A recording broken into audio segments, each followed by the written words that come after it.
Shu 2004 akalarim bilan PUBG o'ynayapmiz. Bir payt PUBG boshlab oldik.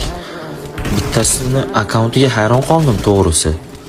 76 level bo'lib turib o'ynashni bilmaydi. O'ta qiyin, juda ham qiynalib o'ynayapti. Bir payt bootcamp o'ynayapmiz, men o'lib ketdim. Yana bitta sherigimiz o'lib ketdi. 2 kishi qoldi komandamizdan. Keyin bittasi ikkinchisiga gapiryapti. O'q ber, menga o'q kerak, yumpini o'q kerak desa, hali yana bitta sherigi borib turib, arajga o'q tashlab beryapti. Arajga o'q tashlab beryapti. Menga bu kerak emas bu o'q, menga ko'k o'q ber, yumpiga tushadigan o'q ber desa, uje u otishgani ketgan, o'lib ketdi, komanda minus bo'lib ketdi, uni yo'q bo'lib, o'qi yo'q bo'lib minusga kirib ketdi. Akarochi padborda gaplashib turibmiz.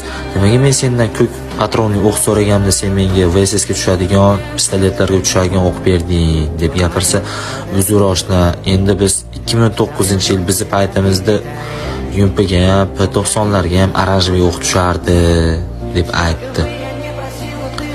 O'ylayapsan qanaqa? Вообще ta'sirli-da u. O'ylaylar bir pas